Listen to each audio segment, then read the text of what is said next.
So bago po tayo magsimula, gusto ko lang po magpakilala. Alam ko po sa ating mga suki na mga kasama, kilala niyo na po ako dahil in the past 4 webinars, magkasama po tayo. Pero if this is your first time, magpapakilala lang po ako sa inyo. Ako po si Ian Rabino of Kasama Teachers Community and of the Gokongwei Brothers Foundation. Ako po ay isang Senior Program Officer for Educators Professional Development. So talagang mga teachers po ang aking nakakasalamuha at katrabaho araw-araw at ako po ay tumutulong para po sa inyong professional development. So welcome po again to our webinar this afternoon. This is the new grade 9 and grade 11 and 12 self-learning modules and teacher's guide together with the UP NISMED chemistry group. So welcome po sa inyong lahat. Ayan. So mga kasama, I'm very excited for this afternoon, for this session because we have with us very good resource speakers. So, ayan, pakilala na po natin ang ating mga resource persons. So, let me just take this opportunity to read their bio profiles. So, let us welcome the high school chemistry group of UP NISMED, composed of Dr. Dennis Danipog, Ms. Jacqueline Rose Gutierrez, Ms. Maria Michelle Junio, and Ms. Monique Tizon. So, leading the team is their chair, Dr. Dennis Danipog. Prior to joining NISMED, Dennis taught at the Quezon City Science High School, UP Integrated School, and at the Nueva Ecija University of Science and Technology. So joining NISMED exposed him to curriculum development, teacher training, and research. His current research interests include assessment of complex competencies, student and teacher agencies, and measurement theory. Ayan, alam ko rin po yan, yung mga IRT and classical test theory. So Dennis recently completed his PhD in chemistry education research at the University of Melbourne. As a science education specialist, Dennis presently leads a research project on assessment, the development of research-based module in chemistry for senior high school STEM, and is the chemistry coordinator for the elementary science interactive courseware project. So in today's webinar, Dr. Dennis will present inquiry-based learning as the principle common to all 3 teaching learning materials. Yan po si Dr. Dennis Danipog. Okay, so next naman po na ating resource person is si Ms. Jacqueline Rose Gutierrez. So Jackie is also a science education specialist and is completing her PhD in chemistry education at the UP Open University. She has taught at the Philippine Science High School and the Ateneo High School before joining UP NISMED. Jackie's research interests include science learning, students' thought processes, use of technology, and authentic assessment. So Jackie is currently involved in the following projects: interactive courseware development, training of local education executives, video scripts for grade 9 and senior high, and in the Teacher's Guide for Senior High STEM Teachers. So in today's webinar, Jackie will highlight the learning competencies covered, special features, and parts of the grade 9 self-learning module on Ionic and Covalent Bonding. Our third speaker naman is Maria Michelle Junio, Science Education Associate at UP NISMED. Mitch has taught at the Makati Science High School and at La Trinidad Academy. Mitch is currently working on her PhD in chemistry education at the UP College of Education, where she also completed her Bachelor of Secondary Education, major in biology, and minor in chemistry. Wow, talagang asipag naman yung mga mag-aral. And her Master of Arts in Education, major in chemistry education. So true blue, UP, si Miss Maria Michelle, si Miss Mitch. So in addition to chemistry education and science curriculum, Mitch's research interest encompasses importance performance analysis applied in education and medical tourism. So Mitch joins other group members in the Elementary Science Interactive Courseware Project, the NISMED NCPAG project of training, NCTAG project of training local education executives, senior high and grade 9 video scripts writing, Teacher's Guide for Senior High STEM Teachers, and the Eskwela Kalikasan. Esque Kalikasan project. Ano ba yan? Nabubulol na ako. Involving the evaluation of teaching modules and development of companion videos on biodiversity conservation and sustainable living. Today, Mitch will introduce the senior high self-learning module, guide us on how to download all free resources, and put in some fun with games throughout the session. So yan, looking forward to the games of Miss Mitch. And finally, we have the youngest member of the group, Miss Monique Tizon, who like Mitch is a science education associate. So Monique taught at the Jubilee Christian Academy in Quezon City. She finished her BSE major in chemistry, minor in math from UP Diliman, and obtained her Master of Science major in Science Education degree from the Ateneo de Manila University. Monique's research interests include chemistry education, technology and education, and formative assessment. So kung mapapansin niyo po, yun yung common to all four of them, the love for assessment. Like her group mates, Monique is currently busy writing the script and storyboard for elementary science interactive courseware, video script for senior high school and grade 9 students, and the teacher's guide for senior high school STEM teachers. Monique will also walk us through the guide for teaching molecular polarity and intermolecular forces of attraction. So, kita nyo naman po talagang mga bigatin ng ating mga resource persons for this afternoon. So, without much further ado, pakita na po natin ang ating mga resource persons, si Sir Dennis, si Miss Mitch, si Miss Monique, and si, sino pa ba? Sorry, si Miss Jackie. Ano ba yan? Nakalimutan ko pa. Pasensya na. So, ayan po. Ito na po ang ating mga resource persons. Take it away. Ayan. So, magandang hapon po mga kasama and welcome sa ating virtual walkthrough ng mga chemistry modules and teacher's guide. We are very, very happy to introduce to you our newly published teacher's guide and self-learning modules.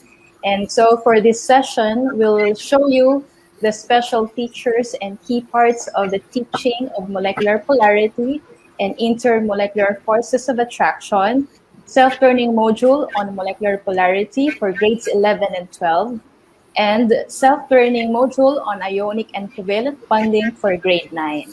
So in between our presentations po, mga kasama, we'll be asking you game questions related to the topics of our modules. So tell us your answers by typing your answers in the comment section.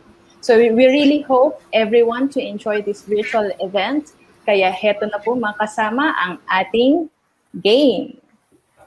Ayan, heto na mga kasama. Game ka na ba? So every time po na makikita natin itong ating blinking bulb ay magsasagot po tayo ng ating question. For our first question, Ate Mitch, take it away. Yes, thank you, Monique. Guess these two words po, mga kasama. It refers to a range of teaching approaches which involve stimulating learning with a question or problem and thereby engaging students in constructing new knowledge and understandings through their own explorations. So ano po kaya itong dalawang salita na ito na very related po sa ating tatlong chemistry curriculum materials na ipipresent po namin this afternoon. Ayan, so tingnan po natin ang ating first clues. Meron po itong 2 ends. Ayan, tingnan natin, Miss Monique, kung... Ayan, tingnan natin ang kanilang mga sagot. May sumagot po ng inquiry approach, problem solving. Let's show them the rest of the clues. May N, may U and R ang ating first word. And sa second word po, merong E, C, and N. Meron ba nakakuha, Miss Monique? Ayan. Meron po nakakuha, no? Si Ma'am Jella Pereda. Ayan. At yung si Sir Ronald. Ayan. Marami po nakakuha ng ating tamang sagot. Kaya maraming salamat po. And here's Sir Dennis po to present teaching science through inquiry. Thank you po. Magandang hapon mga kasama. Thank you, Ms. Mitch. Sa puntong ito, ating pong alamin kung anong pedagogical approach ang naging framework namin sa pagbuo ng teaching and learning process na nakapaloob po sa mga ginawa naming self-learning module and Teacher's Guide sa Chemistry.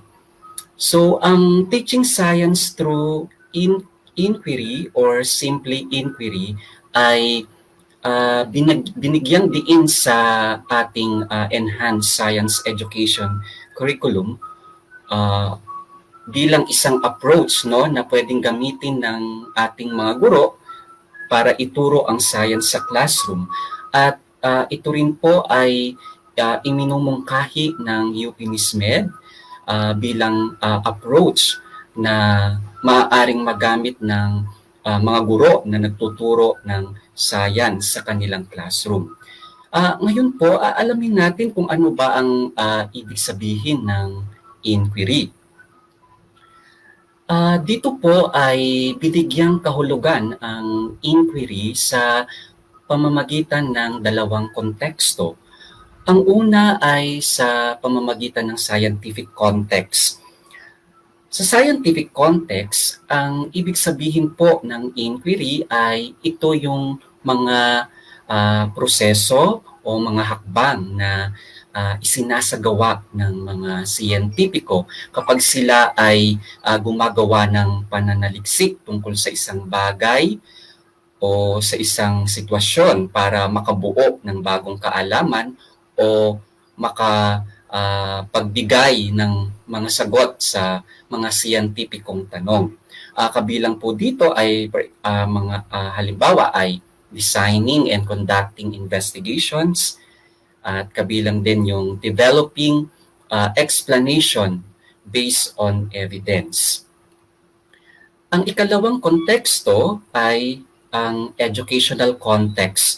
Sa educational context, ang inquiry ay may dalawang ibig sabihin ang inquiry.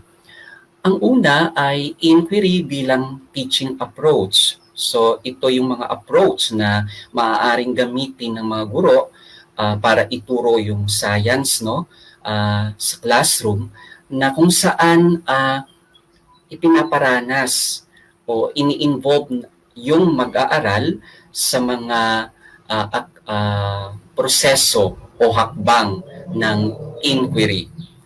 At yung pangalawang kahulugan naman po ay yung inquiry as inquiry learning. So ito po ay paraan naman ng pagkatuto o paraan ng pag-aaral, no, ng mga mag-aaral natin sa science na kapag sila ay ine-expose sa paggawa ng inquiry. Dahil pinaniniwalaan kasi na kapag sila ay exposed sa inquiry, ang mga mag-aaral natin ay may mas malalim ang kanilang pangunawa sa konsepto ng science at mas mahahasa yung pag-develop ng tinatawag nating inquiry skills sa kanila. Ayan. Meron din pong mga ilang mga kahulugan dito ang inquiry na maaari nating tingnan, no, para makatulong upang mas lalo nating maunawaan kung ano ba tong inquiry. So ang inquiry po ay isang umbrella term na karaniwang binubuo ito ng mga maraming approach, hindi lang po isa, na kung saan binibigyan diin sa inquiry approach yung pagtatanong o kaya yung pag-develop ng mga siyentipikong tanong o kaya naman yung paghahanap ng solusyon sa isang problema.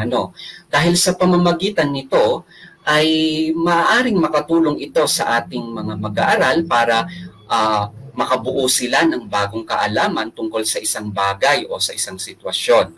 O di kaya naman makahanap sila ng mga kasagutan sa isang siyentipikong katanungan. Meron din pong isa, sinasabi dito na pwede nating sabihin na ang inquiry ay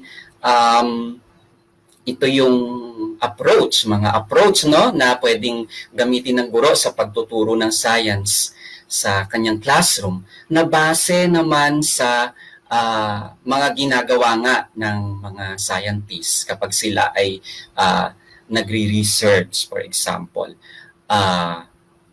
Ito ay kinabibilangan dito yung pagko-conduct ng investigation, pag-develop ng explanation based on the evidence, at syempre yung pagsosolve ng problems. So ito pong mga definition na to, ito pong mga kahulugan na to ay amin pong masusing kinonsider po para po sa pagde-design ng self-learning modules at teacher's guide sa chemistry. Ngayon po, ipapakita ko naman yung mga importanteng katangian ng inquiry na pwedeng i-apply o magamit ng guro sa classroom. Una dito ay sa pamamagitan ng inquiry, ang mga estudyante, ang mga mag-aaral ay hinihikayat na magtanong o kaya ay bumuo, mag-isip ng tanong o bumuo ng mga siyentipikong tanong. Ang ikalawa naman po, sa inquiry, ang mga mag-aaral ay hindi lamang hinihikayat na magtanong o bumuo ng tanong, sila din ay binibigyan ng pagkakataon na makakolekta ng mga ebidensya na magagamit nila sa pagtanong, sa pagsagot sa siyentipikong katanungan, o ebidensya na magagamit nila sa pagbuo ng kanilang sariling paliwanag tungkol sa isang bagay o sitwasyon. Ang pangatlo po, sa pamamagitan ng inquiry, ay ang mga mag-aaral ay hinihikayat na gumamit ng explanation o mag-develop ng explanation na nakabase sa scientificong ebidensya. Pang-apat, sa inquiry o sa inquiry, ang mga mag-aaral ay hindi lamang hinihikayat sila na gumamit ng ebidensya sa pagsagot sa tanong o sa pagpapaliwanag. Sila rin ay binibigyan ng pagkakataon na maging suriin ang konsepto na kanilang napag-aralan sa siyensya, at ito ay iugnay o gamitin nila sa pagbuo ng kanilang paliwanag tungkol sa isang bagay o sitwasyon.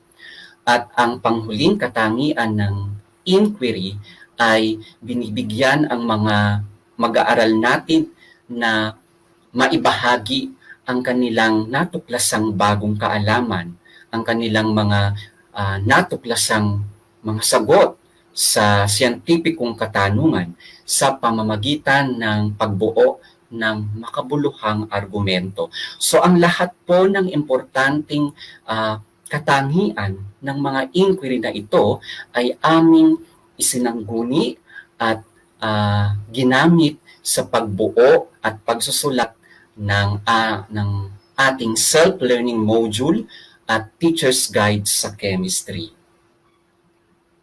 At bibigyan ko rin po kayo ng idea na ang inquiry ay meron pong tatlong modes ito na maaaring makita sa science classroom. Tingnan po natin yung pagkakaiba nila at kung ano ang ibig sabihin.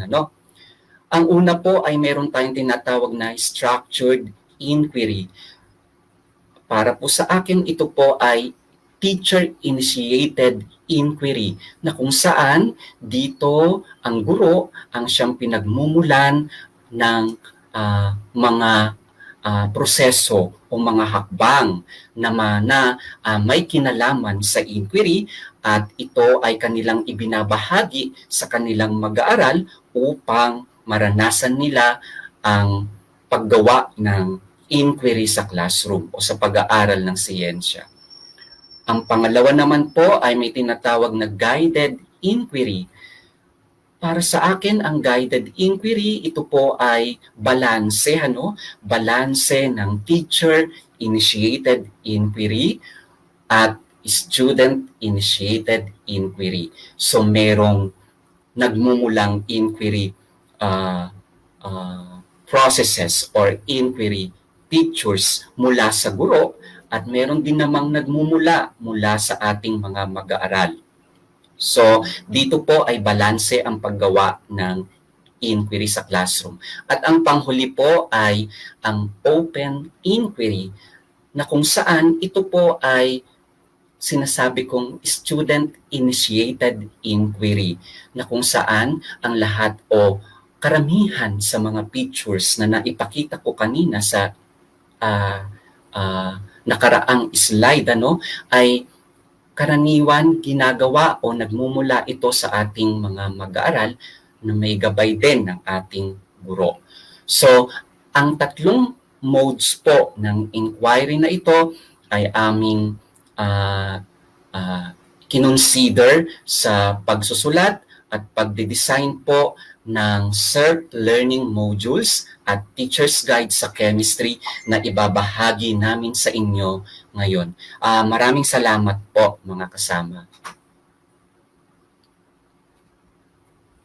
Ayan, maraming salamat Sir Dennis. Napakaganda ng naging discussion natin tungkol sa science through inquiry.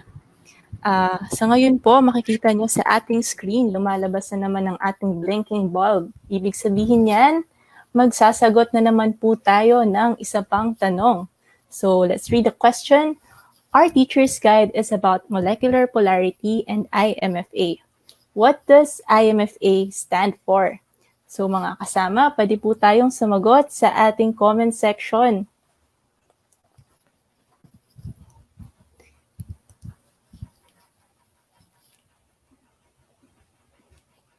Ayan, ano po ba ang ibig sabihin ng IMFA? Nakakakita na po ako ng mga ilang sagot. IMFA, tama po kayo mga kasama. Ang IMFA po, it stands for Intermolecular Forces of Attraction. Ang Intermolecular Forces of Attraction or IMFA ay isa po sa mga topics na nakapaloob sa ating unang-unang chemistry curriculum material for this webinar, which is the teaching of molecular polarity and intermolecular forces of attraction. So this is a teacher's guide po for our physical science teachers of grade 11 and grade 12 students. Ito po ay isinulat ni Dr. Marlene Perido, Sir Joel Ballesteros, Sir Dennis Tanipog, Miss Jackie Gutierrez, and Miss Michelle Junio. Kapag binuksan po natin ang ating teacher's guide, lalabas po ang ating acknowledgement. So ano nga po ba ang nilalaman ng ating teacher's guide? So dito po makikita po natin ang contents page ng ating TG or teacher's guide. Meron po tayong section for preface and meron din po tayong section for teaching science through inquiry. Pero hindi na po natin ito di-discuss sa ngayon dahil nadaanan na po natin ito with Sir Dennis. So ayan, so magsisimula po tayo sa curriculum entry. So ano ba ang curriculum entry? So this section indicates the topic, content standard, and learning competencies drawn from the K-12 core physical science curriculum. So tingnan po natin yung page na iyon, no? So ito po yung page natin for the curriculum entry. Siguro maganda pong tingnan natin kung ano ba talaga yung mga topic, content standard, at learning competencies na nakapaloob sa ating teacher's guide para mas malaman nyo po kung paano nyo ito magagamit sa inyong pagtuturo. So ang topic po for our TG ay how the properties of matter relate to their chemical structure. Ang content standard naman po natin, we want our learners to demonstrate an understanding of how the uses of different materials are related to their properties and structure. Para po sa ating learning competencies, meron po tayong 5, no? Una, we want our students to be able to determine if a molecule is polar or non-polar given its structure. Pangalawa, we want our students to relate the polarity of a molecule to its properties. Pangatlo, we want the students to describe the general types of intermolecular forces of attraction. So ito po yung hydrogen bonding, London dispersion forces, and dipole-dipole interaction. We also want the students to give the type of IMFA involved in the properties of substances. And finally, we want the students to explain the effect of intermolecular forces on the properties of substances. So yan po ang ating curriculum entry for this teacher's guide. So ang next section naman po natin ay rational. So this section gives an importance to the question, why do different materials have different properties? So yung mga succeeding lessons po natin ang sasagot sa tanong na yan. After the rational, we have the big ideas emphasized in the teaching guide. So maganda rin pong tingnan natin ito, no? We have two ideas. The first one is the properties of different samples of matter can be explained in terms of the structure of the atoms and groups of atoms of which these samples are made of. Pangalawa, the structure of matter is determined by electrical forces within and between molecules. So these are the core ideas that will provide the thread that weaves the pertinent concepts in the lessons sa ating teacher's guide. So pagkatapos po ng ating big ideas, meron po tayong section on misconceptions of students related to molecular polarity. So this enumerates the common misconception of the students. Magandang malaman po ng ating mga guro itong mga misconceptions na ito before the actual implementation of the lesson para maging aware din po sila ano ba yung mga dapat nating tingnan o maging aware tayo kung ano ba yung pwedeng maging misconception ng ating mga students habang dinidiscuss natin yung mga lessons sa kanila. Ayan. Pagkatapos po niyan ay meron po tayong concept map. Ang concept map po natin ay isang diagram na nagpapakita ng relation ng mga concepts covered in our TG or teacher's guide. We also have a section on bird's eye view. Pag pumunta po tayo sa bird's eye view, ito po ang ating makikita. So makikita po natin dito kung paano nakalatag yung mga topics po natin sa ating mga lessons. For example po, dito sa specific lesson objectives, ano ba yung specific lesson objective for lesson 1? So makikita natin siya dito. So somehow po, ito po yung mapa ng ating teacher's guide. So maganda pong silipin ito ng ating mga teachers bago po nila i-implement yung mga lessons sa ating mga students. After that po, we have a review section. This section is meant to allow our teachers to help their students review the prerequisite concepts needed in learning molecular polarity and IMFA. So parang ito na po yung review ng mga students natin, no? Bago sila sumabak dun sa mga actual lessons natin for the topics molecular polarity and IMFA. Dito po sa baba, makikita po natin, meron po tayong lesson 1. Actually, dito po sa ating TG, meron po tayong 3 lessons. Quick preview lang po ng ating mga lessons. Lesson 1, how are the properties of substances related to their chemical structure? Lesson 2, how are polar liquids distinguished from non-polar liquids? And lesson 3, how do IMFA affect some properties of matter? So, bawat lesson po natin ay mayroong 7 parts. Silipin po natin very briefly kung ano ba itong mga 7 parts na ito, no? Una ay yung overview. It has the specific concepts and yung relationship po ng concept na ito sa magiging activity ng mga student natin dito sa lesson. We also have a section on advanced preparation.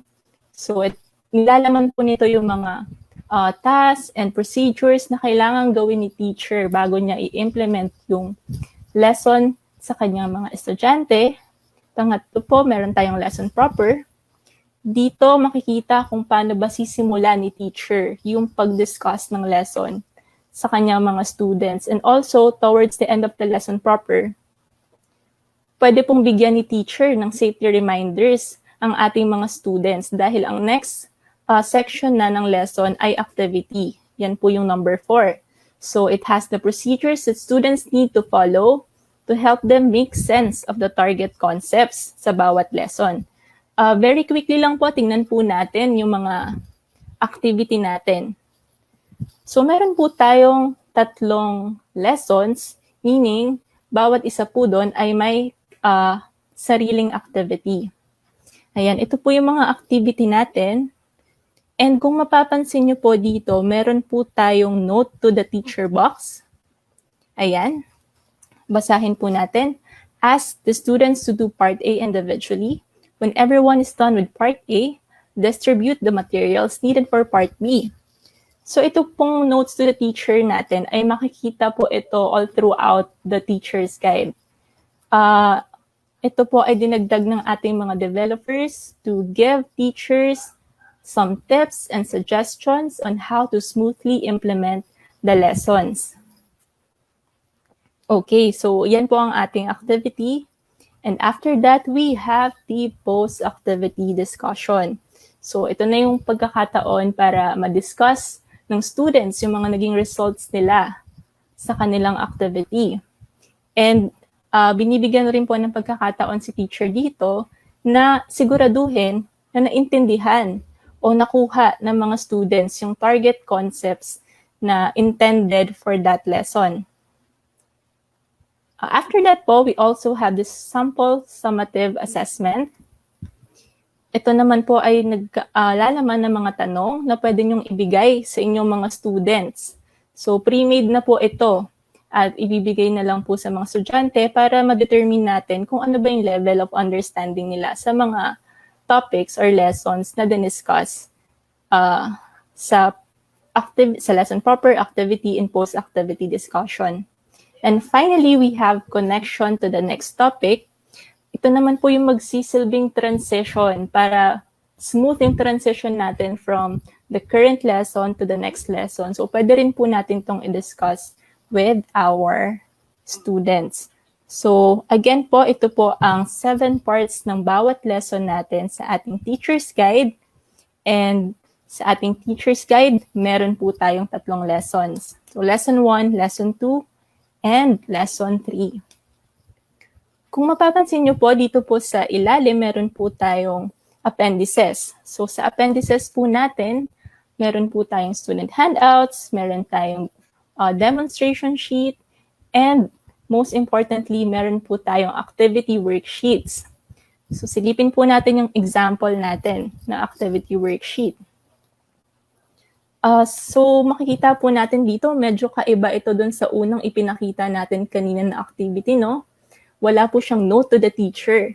So ito pong activity worksheet na ito ay dinevelop po ng ating mga writers para magamit na po ito ng mga students. So kung mapapansin nyo po, empty po yung mga boxes na kailangan nilang i-fill in, and meron na rin po mga spaces kung saan pwedeng ilagay ni students yung kanilang mga sagot sa developmental questions sa ating activity. Our developers prepared this worksheet po to help our teachers save time in preparing for their lessons. Dahil yan naman po ang goal natin sa teacher's guide na ito, no? Ang matulungan ang ating mga teachers sa kanilang pagtuturo. Dito na po nagtatapos ang aking presentation. Siguro, baka nais nyo pong makakuha ng kopya ng teacher's guide na ito.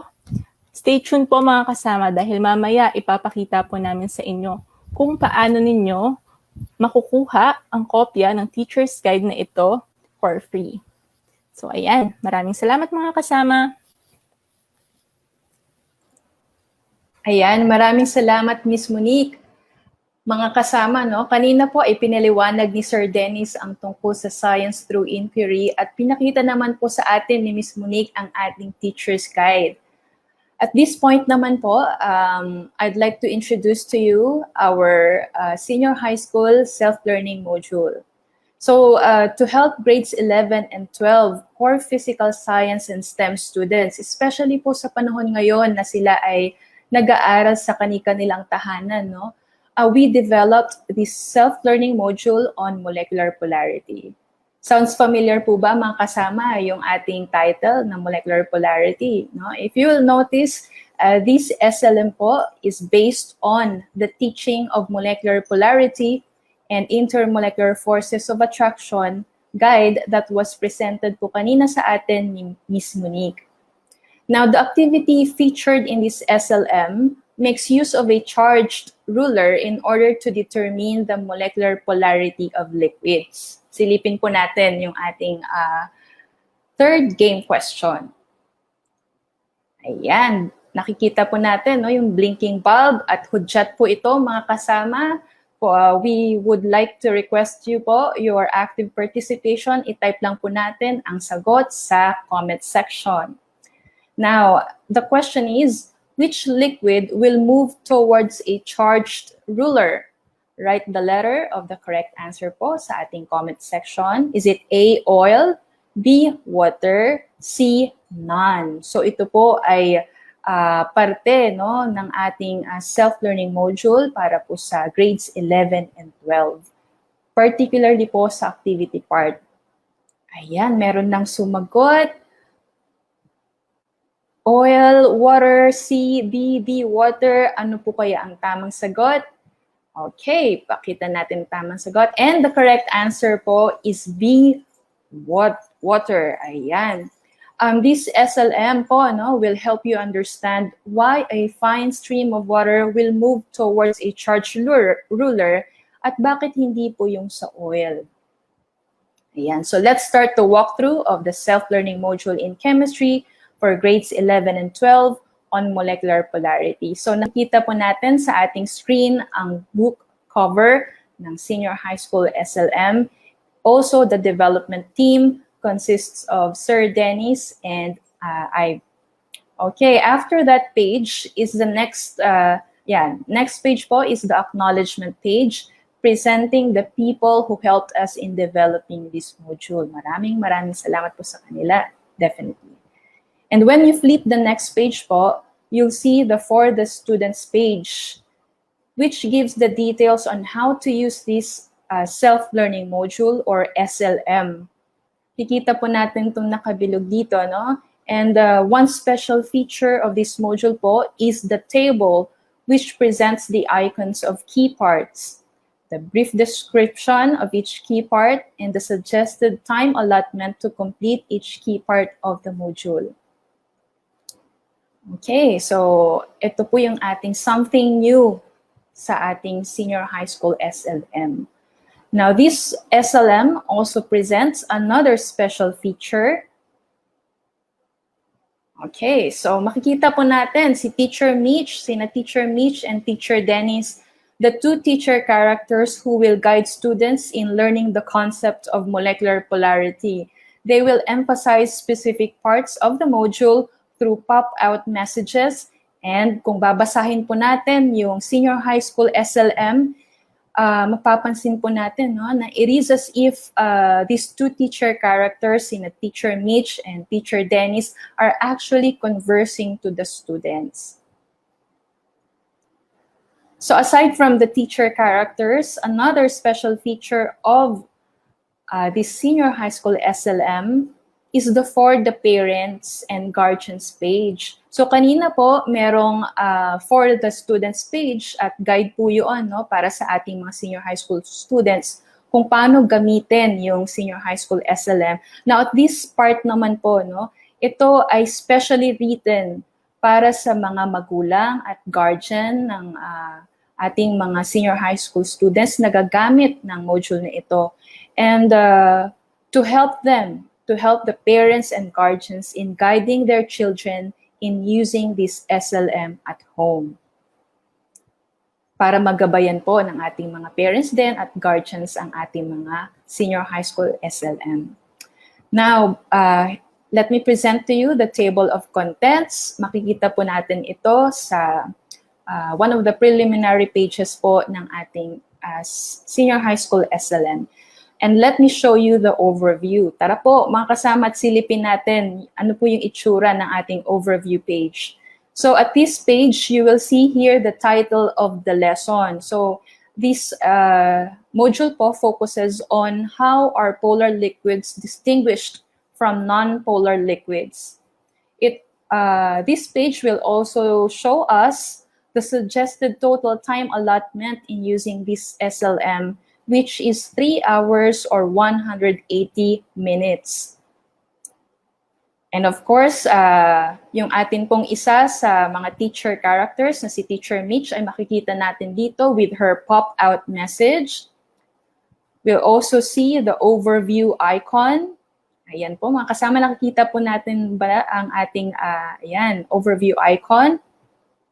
Also, the suggested time allotment to complete reading the overview, which is 10 minutes, and the texts presenting the sneak peek of the lesson on molecular polarity. So, these are all the key parts of the module po, no? And the common elements, if you will notice, are the icons, the title of the key part, and the suggested time allotment to complete each part. So all throughout this module po makikita natin itong mga common elements sa module. Okay, balik po tayo sa ating, if you're going to flip the page, we'll see this another important feature po of this SLM, which is the prior knowledge illustration. So mga kasama, pag gagamitin po natin yung senior high school SLM, for this particular special feature, it is presented in stair-like structure para po siyang hagdan to represent the complexity of prerequisite concepts of molecular polarity from, kung makikita po natin, from grade 8. And then, meron pong prerequisite concept or concepts ang molecular polarity sa grade 9. And then, lessons po na meron din sa grades 11 and 12. So, also, if you're going to notice, steps are color-coded po, yellow for grade 8 and somewhat pinkish po for grade 9 and light blue for grades 11 and 12. Okay, next page po. Nasa overview page pa rin po tayo. Now, at this page, makikita po natin ang K-12 curriculum entry points ng module na ito. It shows you that this SLM is based on the curricula of Core Physical Science for grades 11 and 12 and STEM General Chemistry 1 for grade 11. So kung makikita po natin to, no, maunawaan natin na this module can be used po both by senior high school students studying Core Physical Science as well as Gen Chem. Now, also found on this page are the science inquiry skills involved in this lesson. Now, binanggit po ni Sir Dennis kanina, no, na nakapaloob sa lahat ng ating mga modules ang konteksto ng science inquiry, and so by using this module, students are expected to develop these inquiry skills po. Okay, so balik po tayo sa ating table of contents. Ayan, so silipin po natin ang ating pre-test page. So at this page, makikita po natin yung mga common elements na present naman din po sa lahat ng ating key parts of this SLM. So the suggested time allotment to complete this part, the pre-test, is 5 minutes.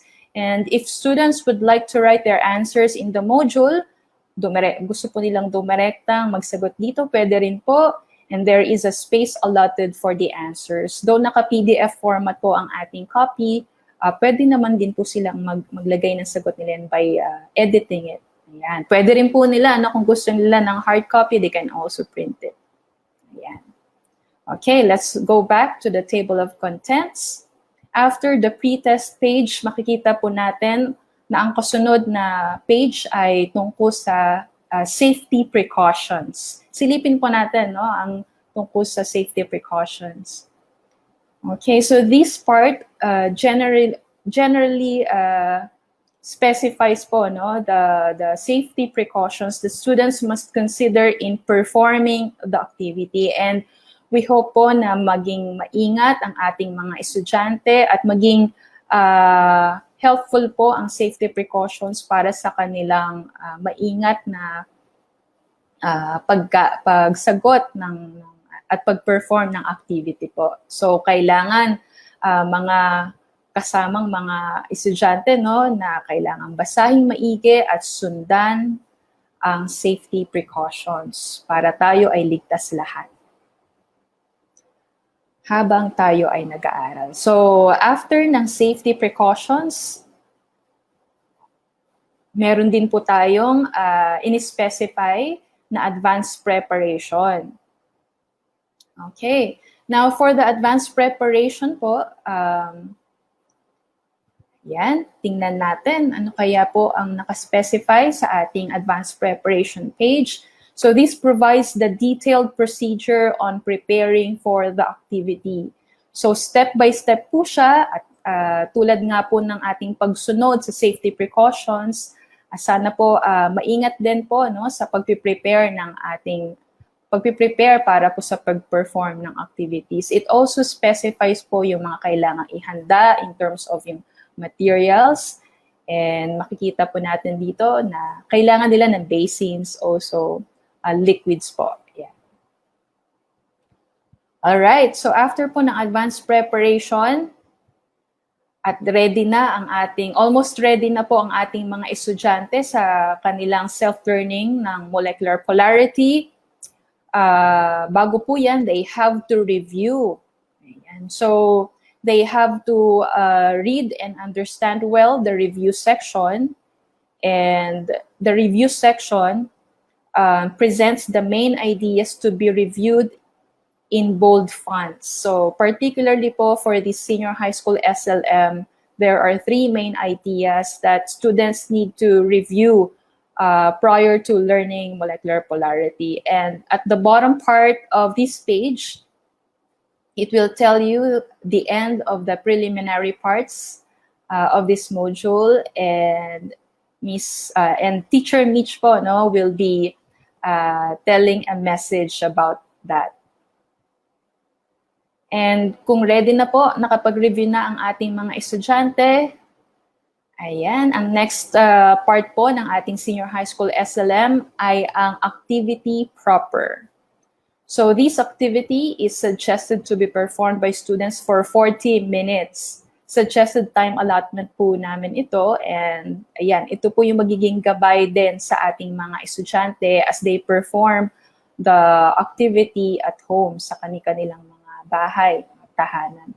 And you'll see here Teacher Dennis and his reminders on performing the activity. In this part, makikita po ng mga estudyante what they will aim, what they will need, and what they will do. Ayan, nakapresent po ito sa ating activity proper page. Also, when we flip the page po, ang next part po ay students need to answer activity guide questions in the check what they have learned. Now, after the activity proper is the post-activity discussion. Results of the activity and concepts involved are discussed in this page, and tingnan po natin ang ating post-activity discussion page. It presents graphics and texts in a way that students can easily follow explanations. And sa tulong din po ito ng ating teacher character na si Sir Dennis, he will help the students po understand bakit ganun po yung naging results ng kanilang activity and the concepts po na nakapaloob sa activity na yon. Okay. So after po the post-activity discussion is the post-test. Kanina po may pre-test, and towards the end po ito pong post-test, and we offer this po ready na po to be used. So the post-test has 10 items in the level of reasoning and applying cognitive levels po. And the time allotted for students to answer this part is 15 minutes. Meron din pong space allotted for students' answers. And after the post-test, can you guess the next part? Okay, the next part po is the application. So this part presents a common example of day-to-day chemistry. So bubungad po sa atin tong soap, no, na madalas natin ginagamit din sa ating mga bahay. Specifically, the application page presents the chemistry behind the cleaning action of soap. Now, it also has a fun fact portion which relates the importance of washing of hands with soap. Especially nowadays po, very important po, no, na tayo po ay properly nag-wash ng ating hands using soap. Now, towards the end po ng ating SLM, nagsagot po yung ating mga estudyante ng pre-test, activity guide questions, and post-test. So, towards the end po ay ang ating answer key. So, this presents all the answers po sa pre-test, activity, and post-test. And ayan po, no, sana itong answer key na to, andi dito po lahat ng sagot. But we hope that when students make use of this SLM po, ay titingnan po nila ito after nilang magbigay ng kanilang sagot to confirm at para malaman po nila kung tama yung kanilang sagot. And lastly, okay, this SLM po presents the references, and aside from the reference list and image sources, additional links are also presented po in our references page. Now, these links offer virtual labs and simulations na sana po bisitahin ng ating mga estudyante at pwede rin po ng ating mga guro, no?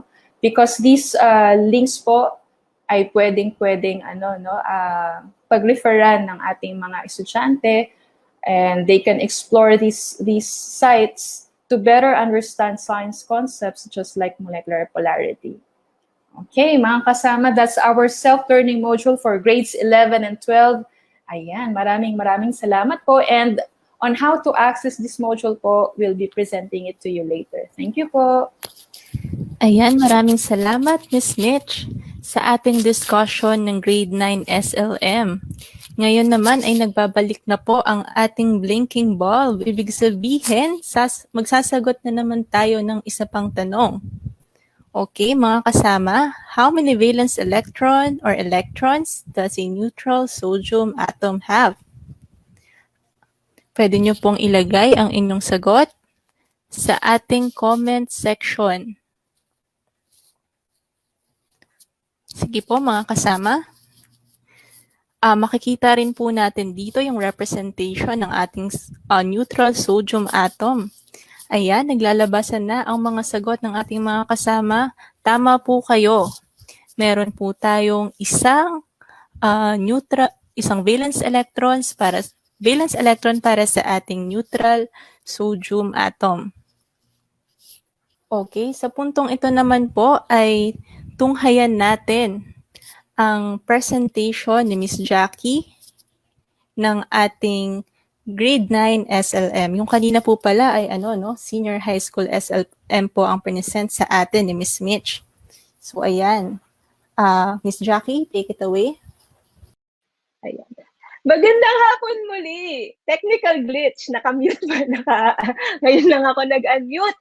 Magandang araw po muli mga kasama. Maraming salamat sa inyo.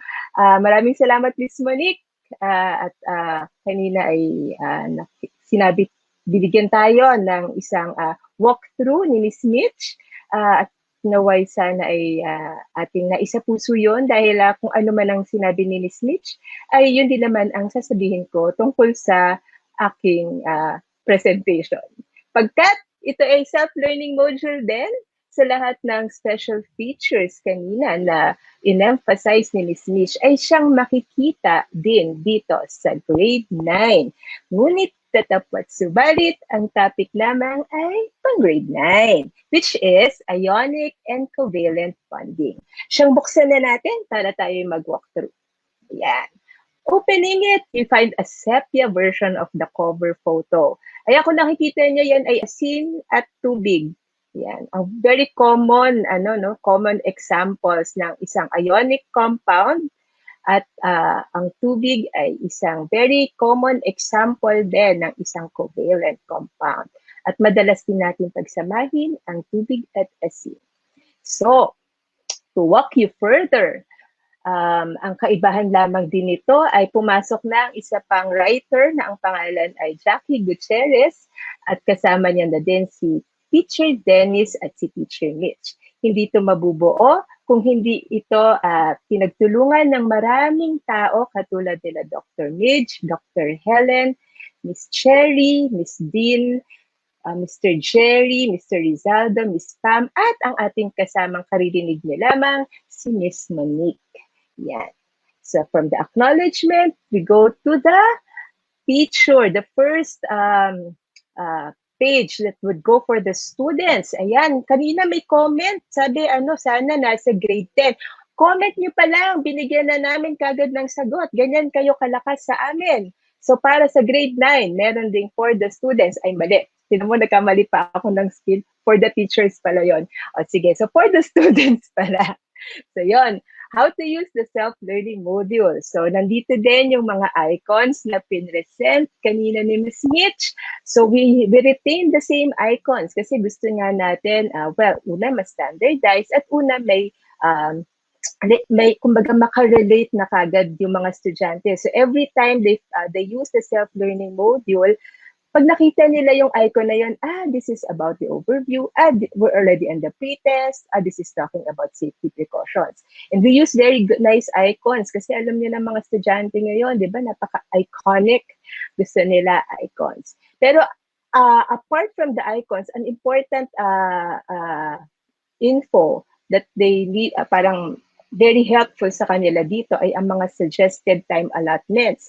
Kasi nga, self-learning module ito eh. So they pace themselves. Pero as they pace themselves, parang meron din sila dapat medyo mag-gauge nila how much time should they be allotting for each section of the module. So ayan, sa lahat ng mga information na ito ay makikita nila sa For the Students page. And then after the For the Students page, of course, the teacher characters are still here. Iba na, nag-change outfit nga lang si Teacher Den at si Teacher Mitch at si Teacher Jackie ay nag-join sa kanila. At ito na ang sagot sa tanong ni Ma'am kanina. Sana meron sa grade 10 na for the parents or note to the parents or note to the guardians. Ayan, meron din sa grade 9 ito. So basically, paalala lang naman ito na while they're doing it on their own, of course, we want them to do this independently. And pero may mga bagay na dapat medyo in-oversee din natin. Make sure natin na, okay, medyo safe, are they doing it on a safe environment? Or are they handling those, kunyari, magbubukas sila ng, magagamit sila ng apoy or something. Kailangan medyo, kailangan ng kahit papano ay guidance. So, regardless of age, okay?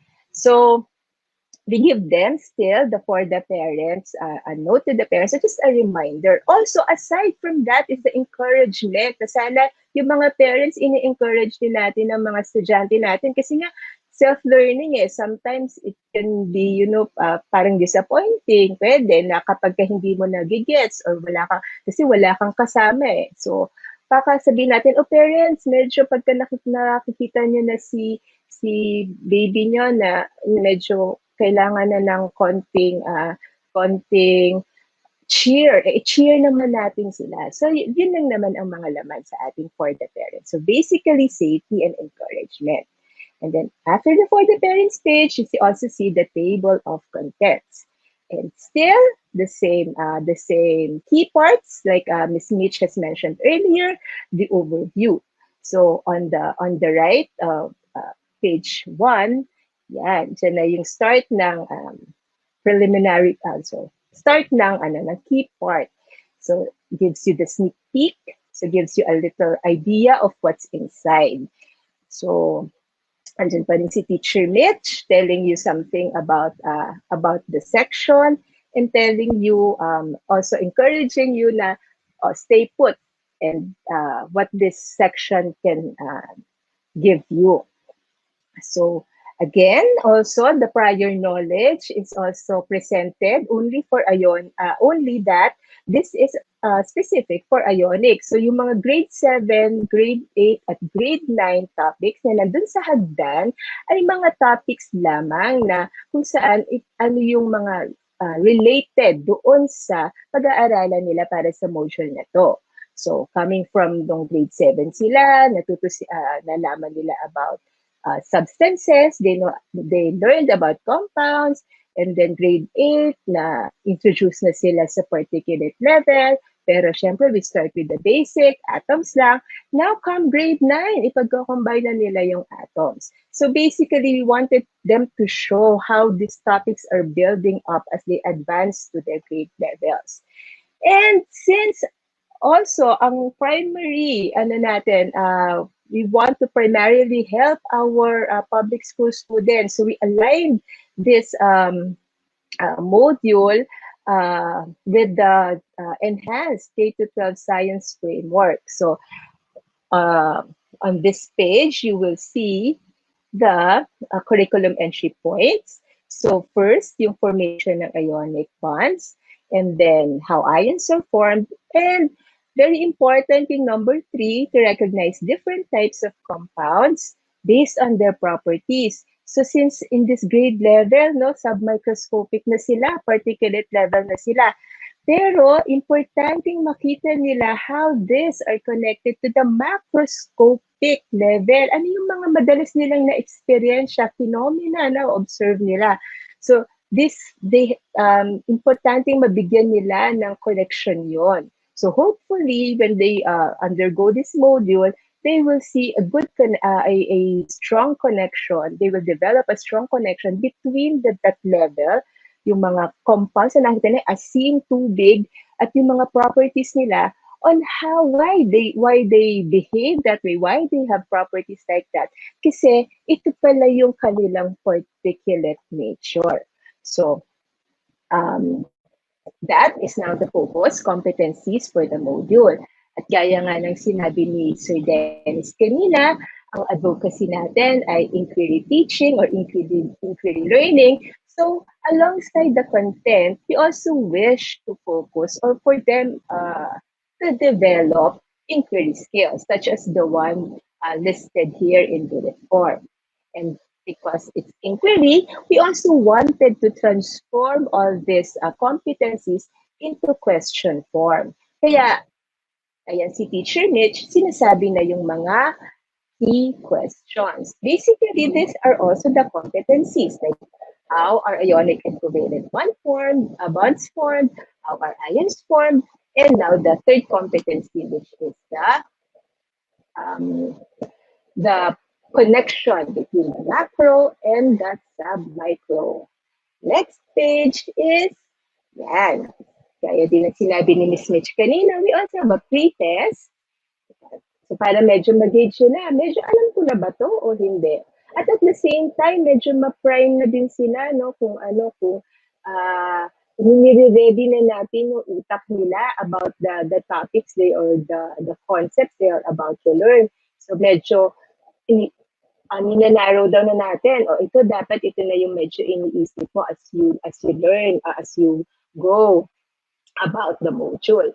And syempre, always we remind them of safety precautions, what you see on the next page, and then some reminders what to prepare before doing the activity. So that's sa advanced preparation. And to also answer one of the questions kanina, are the materials available? So, of course, consider po natin na as much as possible po, yung mga materials na ginagamit for the activities are common. Madaling hanapin, madaling makuha. And to add to that, ayan, naglagay din tayo dun sa advanced prep ng mga suggested alternative materials. Kunyari, ayan nga, yung mga materials na hindi makita. Like, kunyari, beaker, ayan, mga container lang. Abay, pwede naman palang mga plastic cup, clear jar, o kaya yung mga lalagyan ng itlog ng pugo, lalagyan ng itlog. Yan, pwede naman pala natin lagyan ng mga samples o kung na mga maliliit na yung mga gagamitin natin sa activity. Tapos, speaking of, kaya ganyan din kaliliit lang yung mga containers kasi we also encourage them to save on materials. Kaya as much as possible, very small amounts lang ang ginagamit, which you will see if you go to the activity later and you explore it by yourself na makita niyo, ay, konti lang pala. Tapos makikita naman na yung gusto natin makita. Also, aside from the container, kasi meron tayong mga stirrers, spatula. So, imbis na meron pa tayong mga stirring rod, o di ba yan yung mga madalas natin gamitin, pwede naman yung mga coffee stirrers. And I'm sure at mga kasama teachers natin, very knowledgeable na yan pagdating sa mga alternative materials. O itong, even yung takip ng ballpen, pwede siyang spatula. Itong tip na ito, pwede siyang pangkutsa, yung pangkuha ng maliit na sample. So these are just written here as suggestions. If you have any additions or if you can find any material na would serve the same purpose, why not, di ba? So basta alam lang natin kung para saan gagamitin. At saka may paalala lang, sabi nga dito, you may also find other alternatives for containers and spatula. Just kindly bear in mind that they should be clean and safe to use. So kailangan malinis kasi ayaw naman natin makontaminate ang mga sample natin at kailangan safe. Yun. And speaking of other improvisations, kasi may mga conductivity tester tayong gagamitin. Meron din tayong nilagay dito na suggestion na meron isang way para makagawa ng conductivity tester. Gamit naman ay improvised material, something that you can see in Appendix A.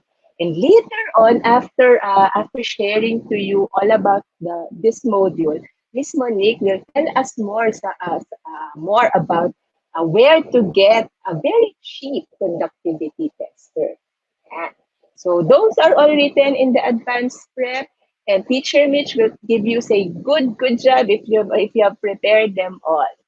And now this is in preparation for the materials. Now to prepare their minds naman on the concept, ito naman, syempre kailangan i-review. So sabi nga ni Ms. Mitch kanina, ito yung mga main ideas ay nasa in bold. So kanina kung may mga 3 ka sa senior high school, dito naglista kami ng 5.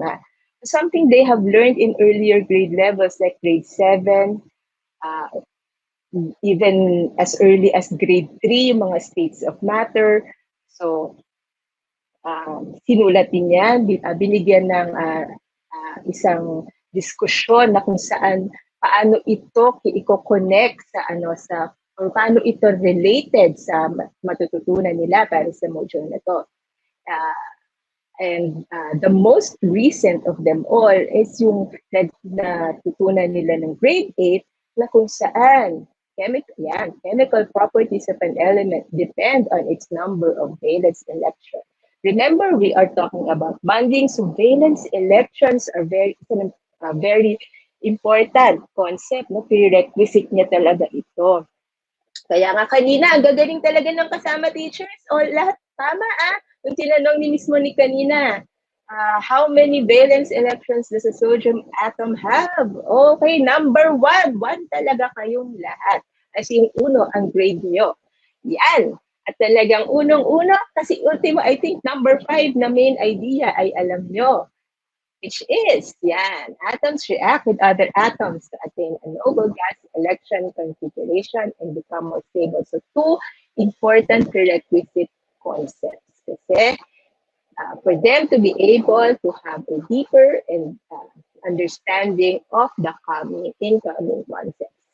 So now, again, sabi nga ni Teacher Mitch kanina, ayan na si Marker na sinasabi niya, okay, we are done with the preliminaries and we're going to the activity proper. And this icon will give you a signal that we're already in the activity proper and the time allotted. A little introduction by Teacher Jackie. And Teacher Jackie will walk you through a very straightforward procedure. Ayan, tinry out siya ni Miss Monique. Kaya tried and tested yan. I-revise na niya din yan para mas madaling masundan ng mga estudyante natin. And then, they will just have to give in the answers in self-learning module to. So, binigyan na natin sila ng answer sheet. We have provided them lines and spaces where they can write their answers. Now, very important nilang gawin ito. Pagkat dito nila, sabi kasi, di ba kanina ni Sir Dennis, no? Inquiry learning, you have to base it on evidence. So there must be some evidence, or there must be some phenomena that they should be basing it on. Kaya, ayan. So, ito yung phenomena, ito yung mga observations nila na pagbabasihan nila, lahat na malalaman nila dito sa post-activity discussion. And sabi din ni Sir Dennis kanina, this is based on the enhanced K-12 science curriculum, which is a spiraling curriculum. Kaya naman, pagdating sa discussion, nilagyan talaga namin ng markers na in grade 7, in grade 8, yan. Talagang, kumbaga nakamark yung ano ba yung natutunan mo ng grade 7, ano ba yung natutunan mo ng grade 8. Pagpasok mo, ito na ang matututunan mo for grade 9. Yan. Tapos, when we talk about spiraling, we're just not talking about spiraling of concepts, even the spiraling of activities in grade 8. They have done a certain activity na babalikan nila, quite nostalgic. Yan. Ang mga kasama, ginawa niyo ba ito? Yung mga hair raising activity, nag-rub-rub ba kayo ng balloons ng grade 8? Pakita ka ng comment. Talang wala Ay, talang wala. Ay, wala. Huli. Sige na nga lang. Sige. Ayun. So, mukhang hindi nag-raise ang hair ang mga activity ng ating mga kasama ngayon na. Pero yan ay nasa grade 8 K-12 DepEd module. So anyway, so not just the concepts, we try also to refer to the activities that they have done in their earlier grade levels. So yeah. And now, if you look at the pages, we tried also to put a lot of graphics here, appropriate graphics that would accompany the text. Alam naman natin na ating mga estudyante, no, very visual. Aside from the fact that this is submicroscopic, so kailangan nila talaga ng something to imagine. So close to the theoretical models of this particle. So we tried to give them as much as possible a visual of what they are about to learn in this module. And also, while we want them to learn the competencies, we do not want them also to just limit themselves, di ba? Kung pwede na gusto nilang mag-advance, bakit hindi? Kaya binibigyan namin sila ng mga think about this. Ito ay mga advanced concepts, kumbaga. Pero medyo dinesignate natin, nilagyan natin ng konting border para medyo malaman na hindi naman ito hindi man ito essential for this grade level. Pero kung gusto mong mag-advance, why not? Kung advance tayo mag-isip, bakit hindi, di ba? So, yan. So, may mga think about this, tsaka extend your knowledge. Sabi natin kanina, very important to address the misconceptions. So, since medyo self-learning siya, may mga paalala na, don't be misled, ha? Itong, while you seek those models of compounds with sticks and lines and dashes and all, these are not tangible bonds. So, a little explanation on that common misconception. Another common misconception is electrons are usually represented static like this. So minsan ng mga estudyante, and this is true, iniisip nila na yung mga dalawang electrons andyan lagi, andito lang sa side, andyan lang sa bottom, andyan lang sa gitna. So naka-static din yung nila, yung kanilang utak about electrons. When in truth, or at least theoretically, we're saying that atoms are actually continually moving. So a little discussion on that common misconception. So we try to address these misconceptions as well. And also, we give them mga thought-provoking questions. Yan. Katulad nito, yung mga non-polarity ng ating mga molecules. Normally, gases siya. Pagdating dito, naging solid siya. So parang bakit kaya naging solid? So bibigyan natin silang, ayan, we said earlier that octadecane is non-polar. How come it is solid at room temperature? So meron silang mga, isip ka nga muna, pag-isipan mo to, tingnan mo nga kung bakit biglang parang discrepant ito, parang iba ito sa kanilang dinidiscuss. So while they're at on that thought, bibigyan din natin sila ng mga parang help questions. O as you think about why, baka gusto mong tingnan ito. So yan, meron silang mga guides na ganyan. Pero ang gusto natin ay sila ay pag-iisipan nila yung mayan. Siyempre, hindi naman natin sila bibitinin. Bibigyan natin sila ng konting explanation dun sa susunod na page and so on and so forth. And then, again, we also give them additional information, all in boxes, extend your knowledge. And additional activities like they can try out. Yan.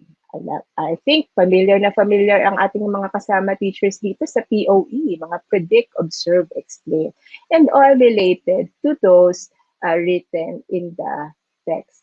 Also, the way this was organized, this is according to the competencies.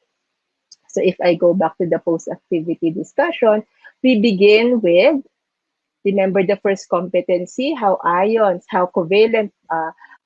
and covalent bonds are formed. So these are written here. First competency rather. Tapos ito na yung how ions are formed. Second competency. And the third competency, which is recognize properties based on recognize compounds, whether they're ionic or covalent, based on their properties. So talagang sinuper-align namin ito para sa ating mga kaibigan sa DepEd. Yan. So, with that, the discussion ends. Hopefully, the students will be able to grasp it, to understand it. We also try to make the text as much as possible, conversative, yung parang relatable, yung parang nakikipag-usap lang. Sabi nga ni Miss Mitch kanina, no, parang si Teacher Mitch, si Teacher Den, si Teacher Jackie, nakikipag-usap lang dun sa estudyante. Parang kalaga, there you go, intrinsic properties such as. So para talaga lang siyang nakikipagkwentuhan. Para naman, pag pumunta sila sa next section na si Teacher Den ang magbibigay na post-test, ay ma-ace nila. And to give them further information that also this knowledge is just not for the books, not for just for theory, but also something that is used for our daily living and to improve our quality of life. Meron din tayong discussion on the application, specifically on ceramics, on how ionic and covalent compounds are combined or sometimes mixed together to form better ceramics or ceramic materials.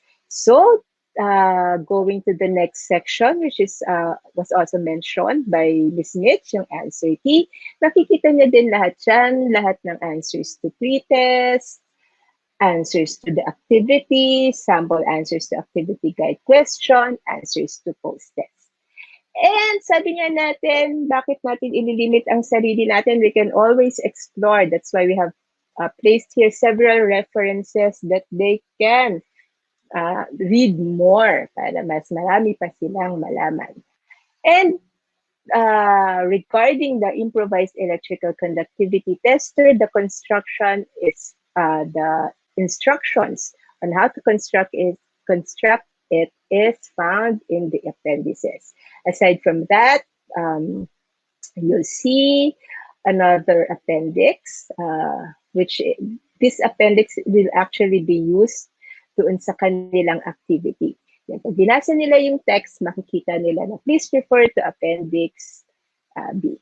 We've reached the end, but hopefully this is just the beginning of using this module. Maraming salamat, KTC, and I'll turn you over to Miss Monique for that conductivity tester. Maraming salamat po.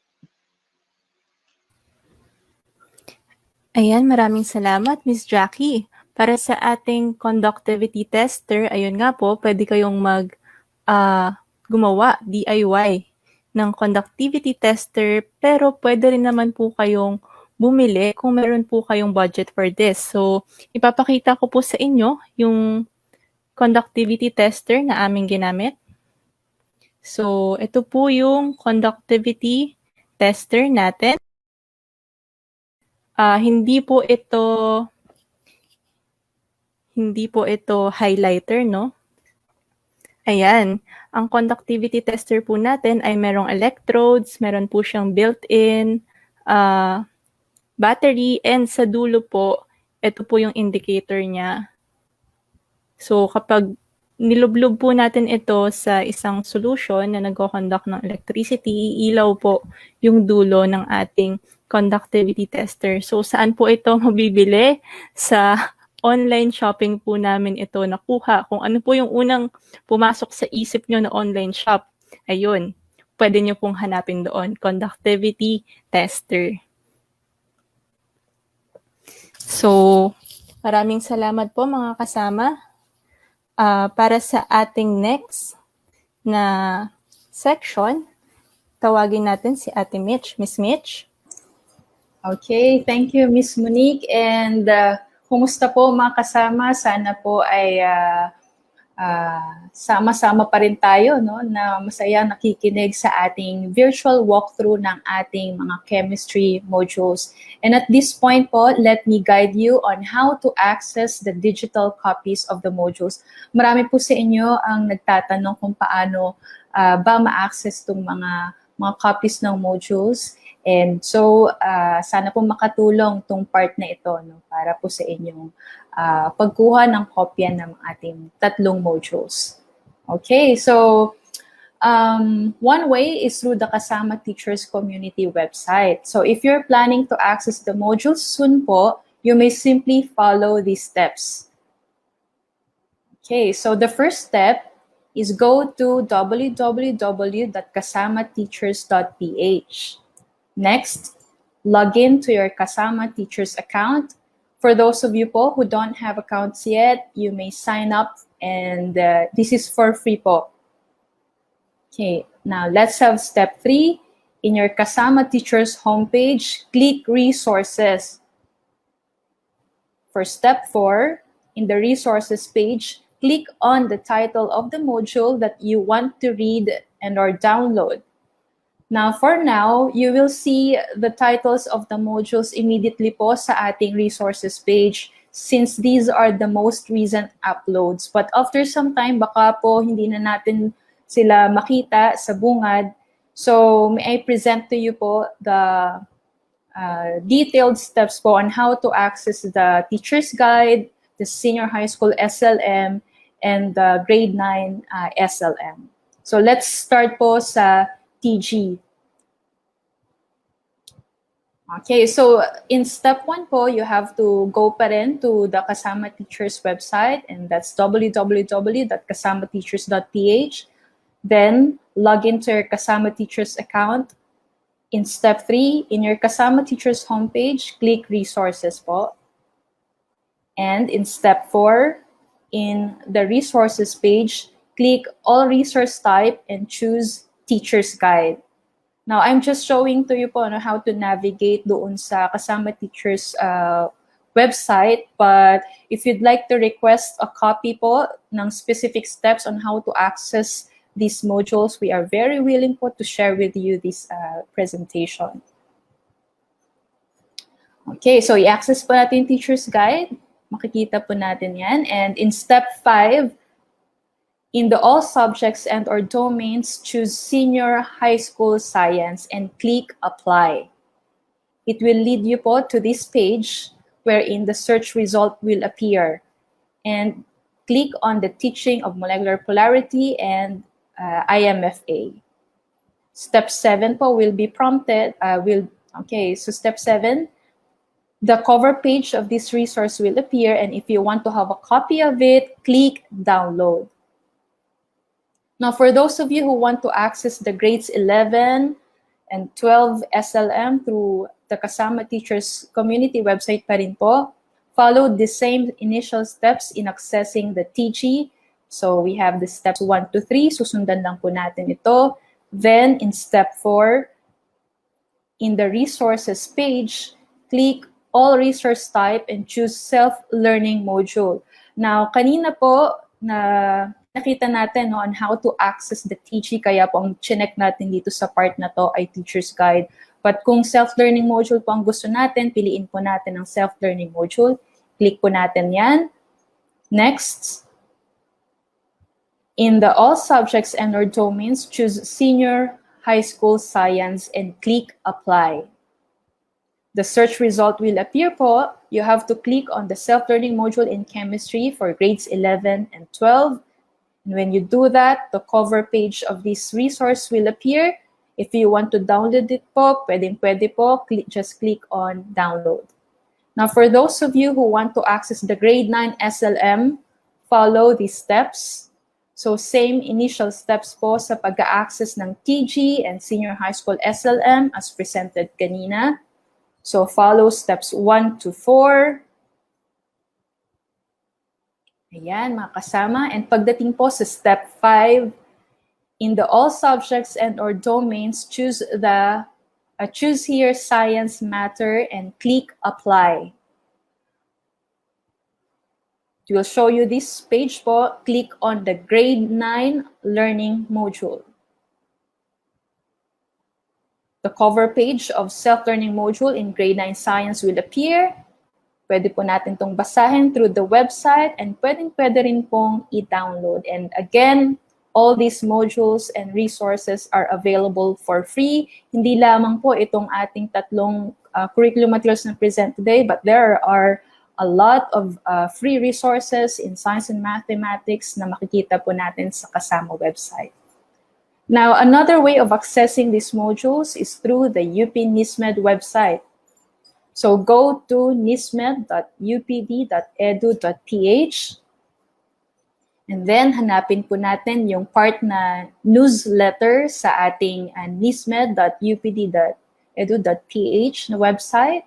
Pag kinlik po natin to, we will be shown po the different newsletter articles po na naisulat ng UP NISMED. And you have to look for this article titled Grade 9 SLM or Grade 9 Self-Learning Module on Ionic and Covalent Bonding, now available online for free.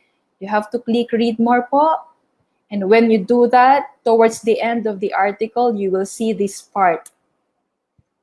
Mababasa po natin dito sa article that this self-learning module may be accessed for free upon registration via this link. So click on the link lang po, then it will prompt you to the registration form. So paano po natin ma-access yung mga modules via this way po?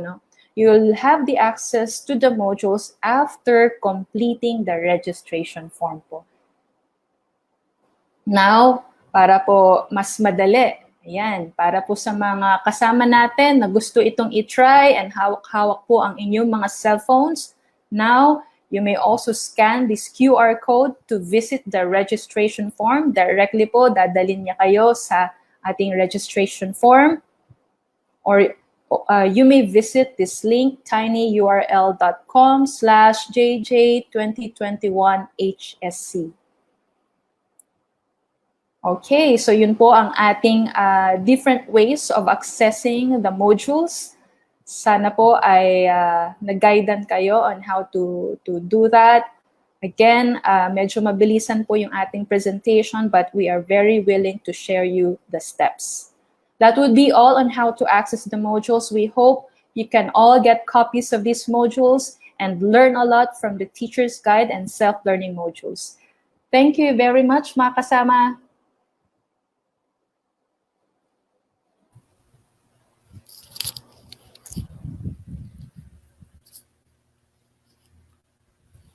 Ayan, maraming salamat, Miss Mitch. We would also love to hear your feedback on our chemistry curriculum material. So you may send your comments, suggestions, recommendations through the links shown in your screens. Okay po, so kapag nagamit nyo na, pag nagamit nyo na po yung ating mga curriculum material, sana po magkaroon kayo ng time para makapag-send sa amin ng feedback para lalo pa namin mapagbuti ang pag-develop ng mga materials na ito. Dito na po nagtatapos ang presentation ng High School Chemistry Group. Maraming salamat po sa inyong lahat, mga kasama.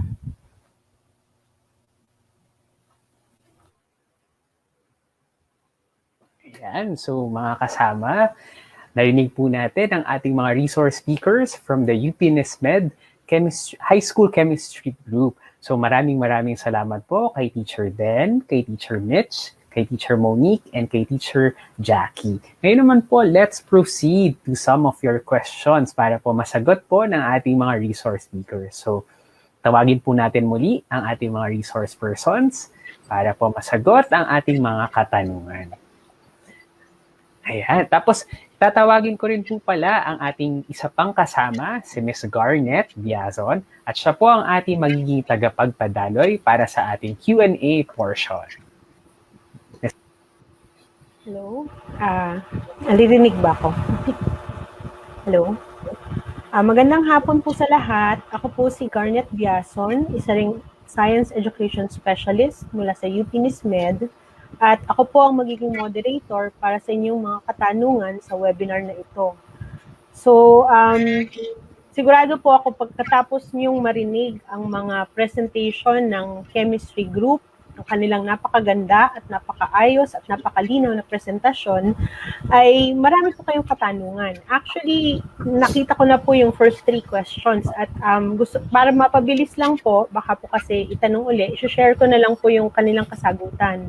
Yung isa po sa unang tanong ay from Basil Pelicano ay kung paano daw po makukuha yung video or yung na nasa YouTube o kalakip na po ba siya doon sa mga modules. So, nabanggit na po ito ng ating speaker, si Ms. Michelle Junio, na either pumunta po kayo sa kasama website or meron pong QR code na pinakita kanina.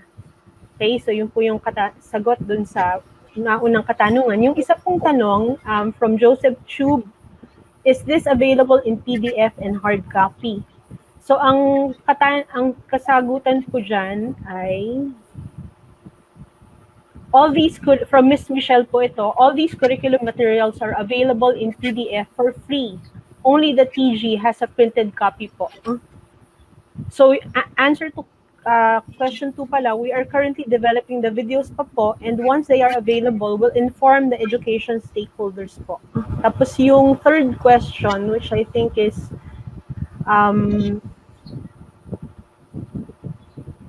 dali lang po. Third question. From Aloy Dabacod Kalangan, are all the materials readily available at home? May sagot na po dyan eh. Sabi po ni Ms. Michelle, yes po, all the materials are readily available at home po for the SHS SLM. These are tap water, ethanol, cooking oil, baby oil, PET bottles, plastic ruler, basins, tissue, and paper. So ito po yung mga naunang katanungan. So kung may katanungan pa po kayo na hindi po katulad ng mga nasabi kong unang 3 katanungan, ay pakitype lang po sa chat box or sa comment box, and pipilitin po namin sa abot ng aming makakaya, sana, if the time will accommodate it, to answer all your questions po. So, type nyo na lang po kung ano po yung question at babasahin ko po. So, meron po tayo ditong comment from Irmas Elemia. Thank you po. How much po yung conductivity tester? So, sino po kaya ang pwedeng sumagot dito? Sir Dennis, Ms. Michelle? Ako na po. Ms. Sally? Maraming salamat po, Ms. Garnet, sa question. Okay. Si Ms. Monique po ito. Yung pinakita po namin conductivity tester kanina, it's around 50 pesos or parang mas mura pa ata. So, ayun po yung price ng conductivity tester na ginamit po namin for the tryout of the activity sa ating grade 9 SLM. Sa Shopee po ba yan o sa Lazada? Meron po ata pareho sa parehong sites. So, they can just search for the conductivity tester. Okay. So, thank you, Ms. Monique. Next question po ay from Blanquita Tapia Jeronimo. Are there other SLMs for senior high school general chemistry aside from this one? Thanks. So, anyone po from the chemistry group? Yes po, no? Maraming salamat po sa katanungang ito. Sa ngayon po ay ang aming maibabahagi po sa UP NISMED ay ang self-learning module sa chemistry, no? Sa ngayon, bagamat mas maghintay lamang po tayo dahil malamang meron din po na maibabahagi sa ibang mga asignatura, no, na self-learning module. Pero sa ngayon po, wala pa po sa iba. Maraming salamat po. Okay, salamat din po. Ito po yung susunod na katanungan from Eula Blaze Yaon. Thank you po. Hope we can readily have the copies of your presented materials. Comment pala po, hindi tanong. From Eula Blaze Yaon. Meron pa po bang katanungan? Type niyo lang po. Ito po. From Arlene Lagrada Ibanez. Pwede po malaman if ang mga illustrations or drawings po ng mga molecules ay original po sa author or writer. Saan po or paano po makakagawa ng mga illustrations po na nagpapakita ng mga drawing ng module? Downloadable po ba ang mga larawan? Ito at walang copyright ng author? It's a good question actually on copyright.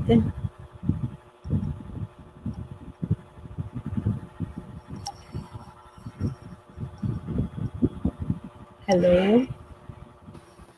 So, sino po kaya ang pwedeng mag-enlighten or sumagot from... Yes po. Thank you po sa tanong na ito. May mga illustration po na kinuha po sa online po at inilagay po yung references at may mga illustration naman po na ginawa po ng UP NISMED. Maaaring magbigay din ng kaunting paliwanag dito, yung ating ibang kasama, Miss Jackie, Miss Mitch, baka meron kayong maidagdag na paliwanag tungkol sa ating illustration. Thank you. Okay, thank you, Sir Dennis. Siguro yung part ng question doon sa copyright page, medyo yun na lang muna elaborate ko. No? In terms of yung sa copyright po, once you have the copy po of our modules, you will see po that on the copyright page, let me share you po that we specified here section 176.1 of RA 8293, no copyright shall subsist in any work of the government of the Philippines. However, prior approval of the government agency or office wherein the work is created shall be necessary for exploitation of such work for profit. Such agency or office may, among other things, impose as a condition the payment of royalties. So yun po yung naka-specify, naka-state po sa aming copyright page. In terms naman po sa mga sa illustrations po, most of the tama po yung sinabi ni Sir Dennis, na some of the illustrations po ay nag-refer po kami online. Most of the illustrations naman po na makikita sa ating teacher's guide, senior high school SLM and grade 9 SLM po, are created po, original works din po ng art section ng UP NISMED. So they helped out a lot po sa pag-conceptualize ng mga illustrations na to. Regarding naman po sa software, available software na pwedeng gamitin sa pagdodrawing, ang idea ko po dito, no, meron tayong Chem Sketch, isa po yun, and baka meron pong gustong i-share na pandagdag na available software si Miss Monique and si Miss Jackie. Thank you po. Ayan, thank you, Ate Mitch. Ang unang pumasok din po sa isip ko na software, ito ang Chem Sketch. So, pwede pong i-check out yan ng ating mga kasama. Pwede rin po nilang tingnan yung ChemDraw. So, itong mga software na ito po, commonly ginagamit po ito sa chemistry para gumawa ng mga structures ng mga molecules. And dito po, meron ding mga 3D structures na pwedeng ipakita, no, o gawin doon sa loob ng software. So you may check out those softwares po, Chem Sketch and ChemDraw. Maraming salamat. Okay. Salamat, Chem Group, for the very detailed answer. I hope naging maliwanag po ang kasagutan sa nakaraan na katanungan. So ito po yung susunod na tanong from Onyang Mosaso. What strategies can we use in crafting SLMs that will address the needs of non-reader learners?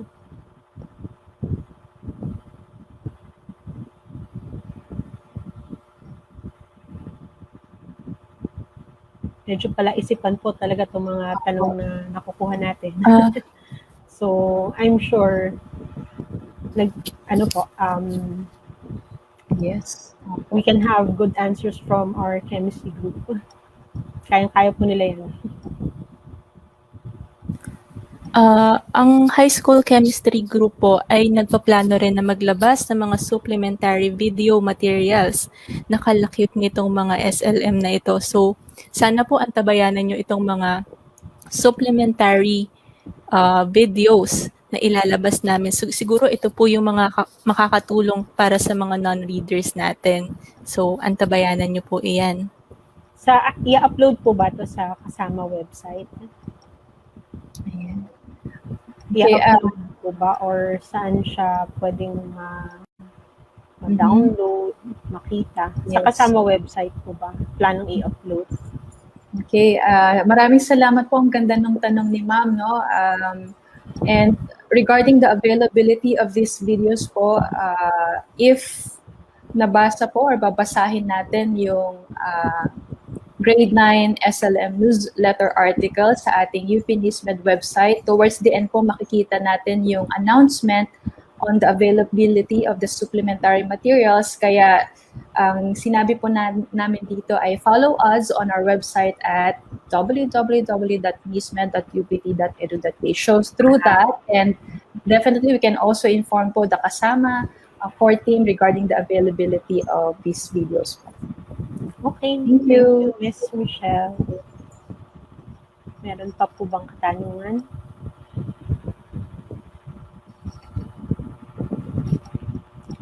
So actually, 4:50 na po eh. So, do you have time kaya for one more question or may tanong pa po ba?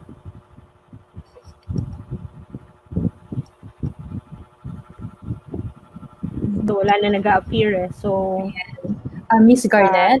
yes po. Excuse me. Ayan. So, si Mitch. Meron pa po ba kayong Mitch po announcement? Okay. So, aside from the questions po ng ating mga kasama teachers, no, tsaka baka meron din po tayong mga estudyante sa ating audience. Aside from those questions po, may mga magaganda pong comments din in terms of the feedback sa ating mga self-learning modules na pinresent, tsaka sa teacher's guide. And as presented po kanina ni Miss Monique towards the end, ini-encourage po namin kayo na bigyan kami ng feedback in terms of these SLMs and TG using the feedback links po na pinakita kanina. So, ayan, ito po yung mga comments nila Sir Clinton Suarez Imbong and ni Ma'am Manolita Ramas Oligo. Maraming salamat po sa inyong feedback.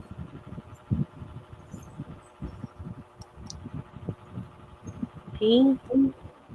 So actually, thank you for sharing your time and knowledge to the Kasama community, to the audience. Thank you for your active participation. Now, maybe there are no more questions since I can't see anything flashing on the screen. So it's now time to give the floor back to Sir Ian. Maraming salamat po. Ayan. So maraming salamat po, Ms. Garnet, for facilitating our Q&A portion. And of course, maraming salamat po sa ating mga resource speakers. Again, thank you very much to Teacher Den, Teacher Monique, Teacher Mitch, and Teacher Jackie. Again, we appreciate po kami po sa Kasama Teachers community are very happy and very honored to have you with us this afternoon. So any final message po or baka parang pabaon nyo po sa ating mga kasama this afternoon? Go ahead. If you have any message po or baka po mga nuggets of wisdom from our resource speakers.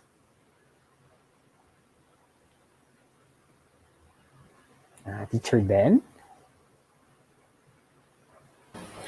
Yes, maraming salamat po Sir Ian at sa ating mga kasama na nakibahagi sa ating webinar at nagbigay ng oras para matunghayan nila yung ating pagpapakita ng bagong mga materyales na ginawa ng UP NISMED para sa ating mga guro at mga estudyante. Ang aming panalangin lamang ay sana ay makatulong ito ng malaki sa ating mga guro at mag-aaral, lalong-lalo na ngayon sa panahon ng pandemya, makatulong ng maayos at ma-access nila itong free module na ito para maging mas maayos at maganda ang pagtuturo ng chemistry sa STEM at sa grade 9 classes. Maraming salamat po. Thank you, Sir Den. How about po si Miss Mitch? Anything po that you'd like to share or maybe parang parting words to our kasama teachers and guests? Ayan, thank you, Sir Ian. For my parting message po, gusto ko na lang po magpasalamat, maipaabot sa ating mga kasama teachers community. Maraming salamat po sa pagdalo ng ating webinar this afternoon, and we really hope po na you download these modules po because they are available for free po, and we really developed this po para po matulungan ang ating mga teachers and mga estudyante sa pag-aaral ng chemistry. And ihabol ko na lang po bilang pagpo-promote ng ating mga modules. Now, once again, feel free to access the modules and kindly give us your feedback through answering the questions po sa aming feedback form links. Maraming salamat po and hope to see you again soon po. Thank you. Thank you, Miss Mitch. How about si Miss Jackie? Ay, salamat po, Sir Ian. Muli, maraming salamat kasama teachers. Opo, gaya nga po ng nasabi ng aming chair na si Sir Den, yun lang naman talaga ng panalangin namin ay sana makatulong ito, kaya namin ito din ibinahagi at ginawa. Kasi nga lalo na sa panahon ngayon, kaya nga sa gaya ng ating pangalan sa ating komunidad, sama-sama tayong magtulungan. Kaya yung mga feedback niya, actually, we have noted them all. Naway, Sir Daniel, I think may nag-download na, no, Sir Daniel, thank you very much. We would also appreciate if you could go over, like do it po, implement it po sa mga estudyante nyo or you encourage them to use it. para din meron talaga mas madami pa tayong impormasyon para mas ma-improve pa namin. Sabi nga, everything is a work in progress. So this is, sabi nga kanina, we have reached the end, but that is just the beginning. So hopefully, this would at least begin, start, help you for the situation right now, pero hindi din po ito ang huli. Pwede pa po natin ma-improve yan at para mas maging mas maging appropriate pa po at para sa ating mga kabataan. Muli, maraming salamat at mabuhay din po kayong lahat. Thank you, Teacher Salamat. Jackie. And finally, we have Miss Monique. So, any parting words to our kasama teachers and guests? Thank you, Sir Ian. So, kukumpletuhin ko na lang siguro yung pagpapasalamat ng grupo namin. No? Maraming salamat po sa kasama teachers community and sa GBF. And thankful din po kami sa mga umattend ng webinar na ito. Ayan, marami pong nagpapasalamat sa comment section. Pero kami po sa High School Chemistry Group ay nagpapasalamat din sa inyo sa pag-attend ng webinar na ito. Damang-dama po namin yung yung eagerness nyo po na makatulong sa ating mga estudyante na matuto sa panahon ng pandemya. So thank you po sa inyong effort and we appreciate po lahat ng ginagawa nyo for our students. Ayan, maraming salamat po. Yun nga, no? Sama-sama, tulong-tulong, mga kasama. Maraming salamat po. Ayan. Nabasa ko, may pahabol pa daw si Sir Dennis. So go ahead, Sir Dennis. Maraming salamat, no, Sir Ian.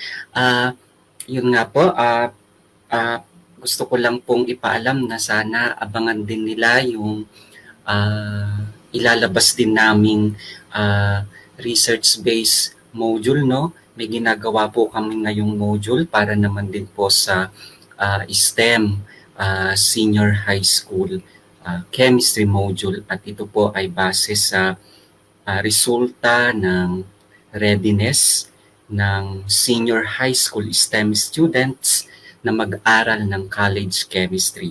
So, abangan po nila yung sinusulat naming module para po sa inyo. Ito po ay inihahandog ng UP NISMED para sa ating mga guro at estudyante ng siyensya. Maraming salamat po, Sir Ian. Thank you po. So maraming salamat pong muli, Teacher Den, Teacher Jackie, Teacher Mitch, and Teacher Monique, and everyone po sa High School Chemistry Group of UP NISMED. So with that po, we have reached the end of our webinar, mga kasama. So ito po, may iniwan po sa atin na takeaway questions ang ating mga resource speakers. So mga kasama, please type in the comment section and also answer these questions in our kasamateachers.ph discussion page, the following questions. How do you intend to maximize the use of the modules presented? So that's one question. Another, why is the inclusion of inquiry or inquiry-based activities important in teaching or learning science? So, exciting po, di ba mga kasama? Yan po ang mga takeaway questions ng ating mga resource speakers. So again, if you'd like to answer these questions, just type them on the chat box or the comment section. And of course, answer these questions in our discussion page in kasamateachers.ph. Ayan, so with that mga kasama, natapos na po ang ating webinar for this afternoon. So again, when you sign up po for Kasama Teachers Community, don't forget to verify your account.